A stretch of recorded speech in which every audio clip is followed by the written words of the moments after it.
Hola, hoy nos vamos a meter de lleno en uno de los temas más fascinantes y complejos de la clínica, los estados depresivos. Pero no nos vamos a quedar solo en la superficie psiquiátrica. Vamos a explorar la mirada psicoanalítica, basándonos en textos que son, de verdad, fundamentales para cualquier futuro psicólogo. Arranquemos con esta pregunta, que parece simple pero tiene muchísima tela para cortar. Porque en la práctica clínica, un estado depresivo es mucho más que la tristeza que sentimos de vez en cuando. Es una estructura compleja con raíces muy profundas. Y hoy, justamente, vamos a desarmar esa complejidad.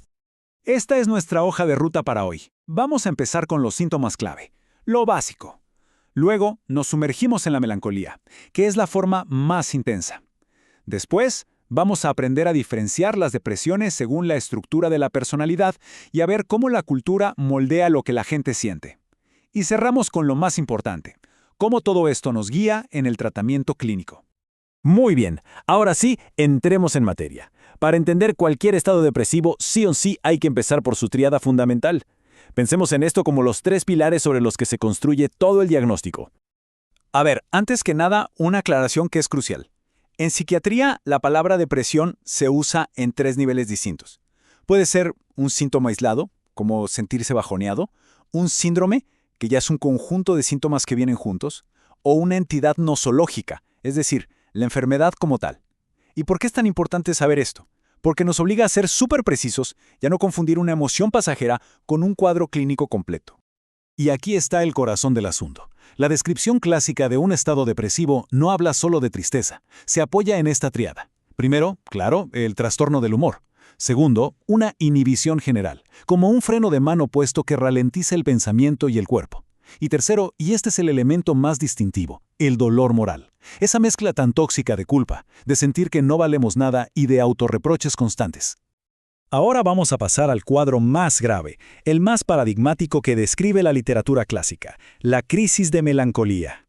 Entenderla es clave, porque funciona como nuestro punto de referencia para poder diferenciar todas las otras formas de depresión.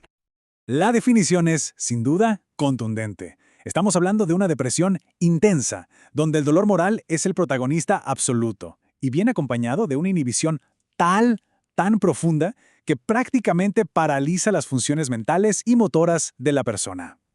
Fíjense cómo se desglosa esta vivencia en la clínica. La inhibición llega a ser una verdadera parálisis psíquica.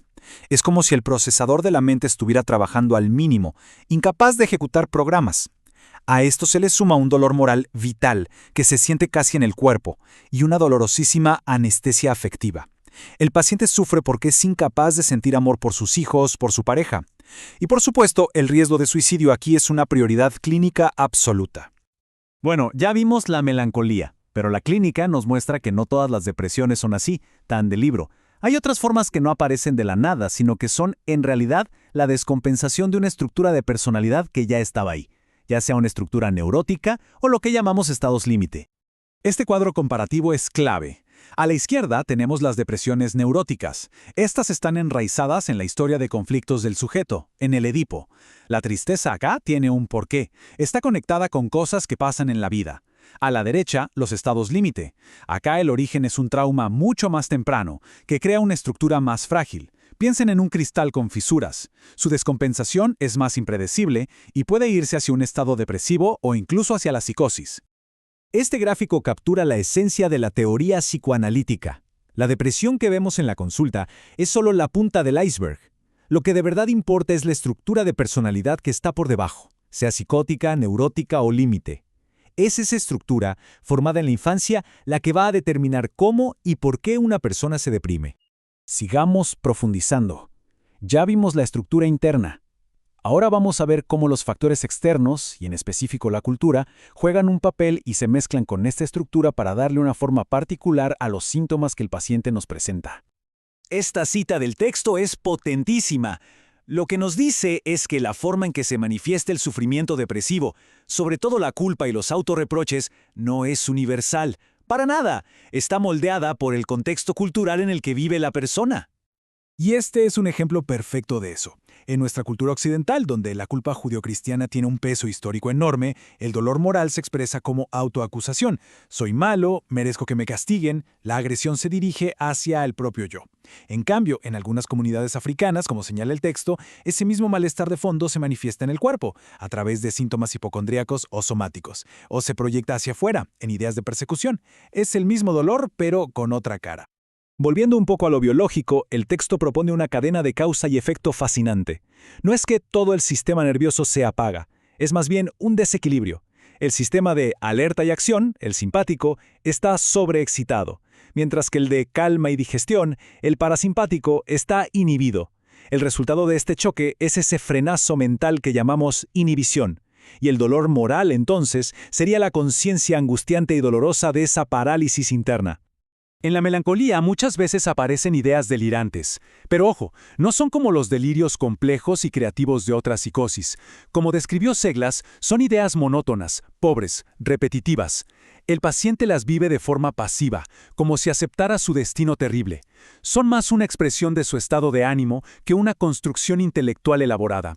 Y los temas de estos delirios, como se imaginarán, son un eco directo de ese dolor moral. Giran en torno a la culpa, a la idea de estar en la ruina, a ideas hipocondríacas que pueden llegar al extremo del síndrome de Cotard, donde la persona llega a negar la existencia de su propio cuerpo. Es literalmente la aniquilación total del yo convertida en delirio.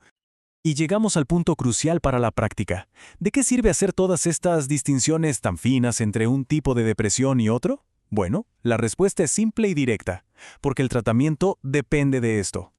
Esta tabla es oro puro. Resume todo lo que hemos estado hablando. Por un lado, la melancolía. Es endógena, se asienta sobre una base psicótica, tiene un dolor moral auténtico y suele responder bien a tratamientos biológicos. Por otro lado, la depresión neurótica. Es reactiva, sobre una base neurótica, con un dolor más ligado a la queja y a la demanda de consuelo, y su abordaje principal es la psicoterapia.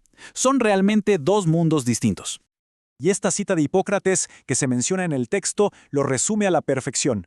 A veces es la propia respuesta del paciente al tratamiento lo que termina de confirmar nuestro diagnóstico. Si un paciente con una depresión gravísima responde de forma espectacular a un fármaco específico, es muy probable que estuviéramos frente a una melancolía endógena. Entonces, el punto central, la idea con la que quiero que se queden es esta. No existe un tratamiento para la depresión. El abordaje clínico tiene que estar hecho a la medida del diagnóstico estructural. Intentar tratar una melancolía solamente con la misma psicoterapia que usaríamos para una depresión neurótica puede ser ineficaz. Y viceversa. La precisión en el diagnóstico es la clave del éxito. Y cerramos con esta reflexión para llevarse a casa. La manera en que clasificamos las enfermedades mentales no está escrita en piedra.